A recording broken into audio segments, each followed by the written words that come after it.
तो आपने ये पूरी रिपोर्ट देखी और आप हमारे जो मेहमान हैं उनसे फिर से मुखातिब होंगे। एक बार फिर से परिचय करा रहा हूं, हमारे साथ में जापान से योगेंद्र पुराणिक हैं। इनका बार बार परिचय मैं इसलिए करवा रहा हूं क्योंकि ये भारत के पहले भारतीय, माफ कीजिएगा, ये पहले भारतीय हैं जो कि वहां पर काउंसलर बने हैं और पहले एशियाई भी हैं।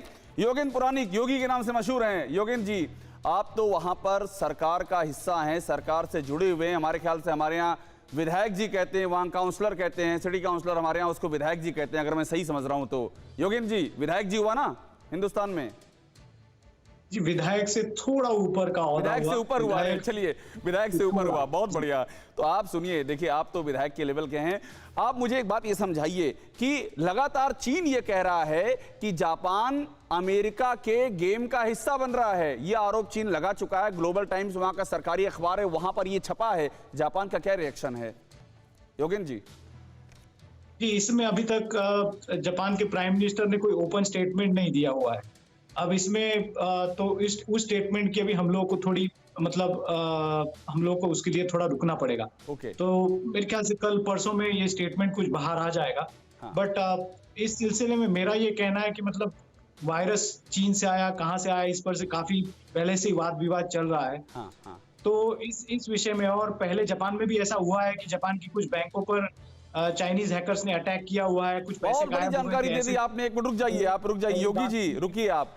देखिए, आपने बड़ी जानकारी दी। 46 सेकंड बाकी है अगली ब्रेकिंग में। जापान के बैंकों को भी अटैक किया गया। अनिल आजाद पांडे, आप जल्दी से बता दीजिए कि आखिरकार चीन इतना एग्रेसिव क्यों हो रहा है?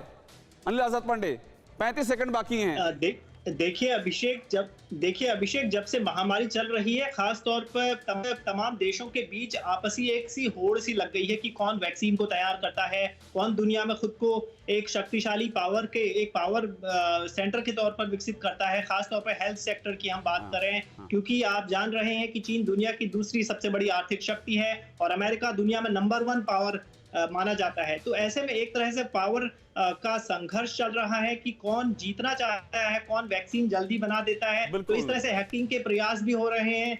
और जैसा कि अभी बता रहे थे आपने, अनिल आजाद पांडे, आप पत्रकार हैं। जापान के जो प्राइम मिनिस्टर हैं शिंजो आबे, उनके बयान की चीन में यहाँ पर बहुत धन्यवाद आपका। आपने एकदम साफ कर दिया कि ये पावर का संघर्ष चल रहा है। और अगली ब्रेकिंग का टाइम आ गया हमारे पास। अगली ब्रेकिंग न्यूज लेते हैं, वो बहुत जरूरी है, बहुत बड़ी खबर है। ये खबर आ रही है, अमेरिकी राष्ट्रपति ट्रंप ने चीन को खुली चेतावनी दी है। बड़ी खबर वर्ल्ड लेवल की। ट्रंप ने चीन को खुली चेतावनी दी है और साथ में डेडलाइन भी तय की है। ट्रंप ने कहा है कि इसी हफ्ते, जी हां, इसी हफ्ते अमेरिका एक्शन लेगा चीन के खिलाफ। ट्रंप ने हांगकांग के मुद्दे पर चीन के खिलाफ एक्शन लेने की बात कही है और डेडलाइन भी फिक्स कर दी है कि इसी हफ्ते, बात की बात नहीं है, इसी हफ्ते एक्शन लिया जाएगा। अमेरिकी राष्ट्रपति के इस बयान से बाकायदा इस समय हड़कंप की स्थिति है। इस समय बेहद ही चिंताएं हैं, बेहद ही चर्चाएं हैं इसको लेकर के। तो हमारे साथ दोनों मेहमान बने हुए हैं। पहला सवाल अनिल आजाद पांडे, माफ कीजिएगा आपको बीच में मैंने रोक दिया था क्योंकि ब्रेकिंग न्यूज का टाइम हो गया था। अब अमेरिका ये कह रहा है कि वो एक हफ्ते में एक्शन ले लेगा चीन के खिलाफ, डेडलाइन फिक्स कर दी है। चीन को, आप बहुत अच्छे से, आप बीजिंग में मौजूद हैं, चीन की क्या रिएक्शन दिख रहा है आपको इस पर?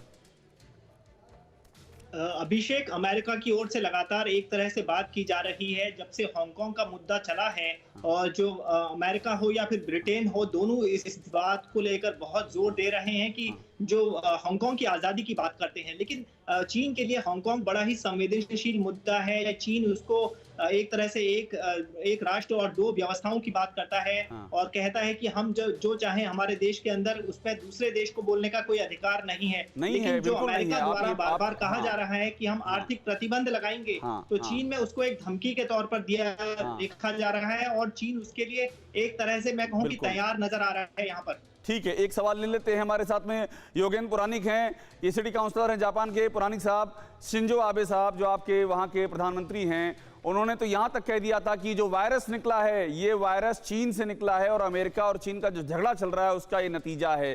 तो जापान तो बीच में कूद चुका है। जापान में क्या है चीन को लेकर के इस समय राय आम पब्लिक में? आप तो जनता के प्रतिनिधि हैं। जी, अभी पब्लिक में कोई ऐसी ठोस राय सच में नहीं है। मैं जितना लोगों से बात करता हूँ उसमें ऑफ कोर्स जनता में ऑलवेज एक लेफ्ट ओपिनियन होगा, एक राइट ओपिनियन होगा, एक सेंटर ओपिनियन होगा। मुझे अभी ऐसा लग रहा है कि सेंटर ओपिनियन ज्यादा है। हाँ। और मुझे पर्सनली ऐसा लगता है, मेरा मेरा वैयक्तिक ऐसा ही है कि हम लोग इराक जैसे मसले को फिर न दोहराए। हाँ, जैसे कोई इराक में हुआ आपको था, इस बार योगी साहब एक बात बताइए, कोई एक्शन की बात तो नहीं लग रही? कोई एक्शन हो जाएगा चीन के खिलाफ जो अमेरिका कह रहा है? आप जापान में बैठे हुए हैं, क्या एक्शन हो सकता है? जी, उस हिसाब से मतलब एक्चुअली चीन के हिसाब का एक्शन कहे तो मतलब अभी कोरोना की वजह से जो पूरा प्रोडक्शन रुक गया, जापान में जो रोजमर्रा की चीजें थी उसकी कमी हो गई। उस हिसाब से शिंजो आबे ने ऑलरेडी एक्शन लिया हुआ है कि उन्होंने अपनी जापानी कंपनियों को बोला है कि अगर आप चीन में से बाहर आना चाहते हो, वापस जापान में आना चाहते हो, तो हम आपकी आर्थिक मदद करने के लिए तैयार है। शुक्रिया, तो बहुत मेरे शुक्रिया ख्याल से योगेंद्र पुरानी साहब, बहुत शुक्रिया आपका। बहुत बड़ी बात आप कह रहे हैं कि जापान में बाकायदा जो कंपनियां हैं जापान की, चीन को, उनको भी मैसेज दे दिया गया कि आपको वापस लौटना तो आप वापस लौट सकते हैं। आप दोनों का बहुत बहुत शुक्रिया। अनिल आजाद पांडे हमारे साथ आप जुड़े और हमारे साथ में योगेंद्र पुरानिक जुड़े। आप दोनों का बहुत बहुत शुक्रिया। इस पूरी बातचीत को यहीं पर ख़त्म करते हैं, लेकिन एक बात एकदम साफ है कि चीन के खिलाफ घेराबंदी तेज़ होती जा रही है और ये जो साइबर अटैक हो रहा है, ये जो कोरोना की वैक्सीन बनाने वाली लैब हैं उनके भीतर, इसकी सीधी सुई चीन की ओर उठ रही है, उंगली चीन